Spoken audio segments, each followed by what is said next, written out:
ବାହୁଡ଼ା ପାଇଁ ପ୍ରସ୍ତୁତି ଆରମ୍ଭ। ଆଜି ହେବ ଦକ୍ଷିଣ ମୋଡ଼। ହେରା ପଞ୍ଚମୀରେ ମହାଲକ୍ଷ୍ମୀ ଗୁଣ୍ଡିଚା ଘରକୁ ଆସି ଫେରିବା ପରେ ଶ୍ରୀଜୀଉ ଶ୍ରୀମନ୍ଦିର ପ୍ରତ୍ୟାବର୍ତ୍ତନ ପ୍ରକ୍ରିୟା ଆରମ୍ଭ ହେବ। ଏହାକୁ ନଜରରେ ରଖି ବାହୁଡ଼ା ଯାତ୍ରା ପାଇଁ ଆଜି ତିନି ରଥ ଦକ୍ଷିଣ ମୋଡ଼ ନେବ। ଗୁଣ୍ଡିଚା ମନ୍ଦିର ସିଂହଦ୍ୱାର ସମ୍ମୁଖକୁ ତିନି ରଥକୁ ଟଣାଯାଇ ନାକଚଣା ଦ୍ୱାର ସମ୍ମୁଖରେ ପହଞ୍ଚାଯିବ।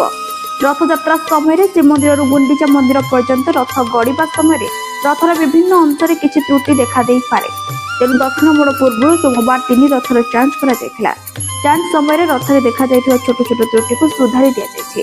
ତାଳଧ୍ୱଜ, ନନ୍ଦିଘୋଷ ଓ ଦେବଦଳନ ରଥର ଚକଗୁଡ଼ିକର ଆବଶ୍ୟକ ସ୍ଥାନରେ ମରାମତି କରାଯାଇଛି। ଚକରେ ହୁଗୁଳି ଯାଇଥିବା ପଇ, ପ୍ଲେଟ୍ ଓ କଣ୍ଟା ଫିଟିଂ କରାଯାଇ ରଥକୁ ମଜବୁତ କରାଯାଇଛି। ରଥ ଯାଞ୍ଚ ସମୟରେ ବିଶ୍ୱକର୍ମା, କମାର ଓ ଭୋଇ ସେବକଙ୍କ ସମେତ ଶ୍ରୀମନ୍ଦିର ଓ ବିଭାଗୀୟ ଯନ୍ତ୍ରୀ ଉପସ୍ଥିତ ଥିଲେ। ପ୍ରତିବର୍ଷ ଦକ୍ଷିଣ ମୋଡ଼ ପୂର୍ବରୁ ତିନି ରଥର ଯାଞ୍ଚ କରାଯିବ ଏକ ଚିରାଚରିତ ପ୍ରକ୍ରିୟା।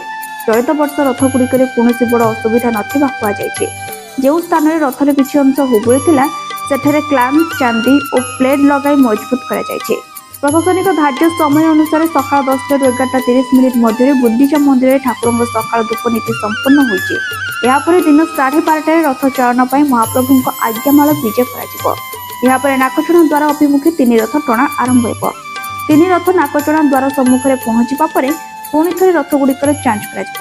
ବାହୁଡ଼ା ଯାତ୍ରାରେ ଶ୍ରୀଜୀଉଙ୍କୁ ଶ୍ରୀମନ୍ଦିରକୁ ନେଇ ଫେରିବା ପାଇଁ ତିନି ରଥ ସମ୍ପୂର୍ଣ୍ଣ ପ୍ରସ୍ତୁତି ରହିବ ବୋଲି ନିର୍ମାଣକାରୀ ସେବକମାନେ କହିଛନ୍ତି।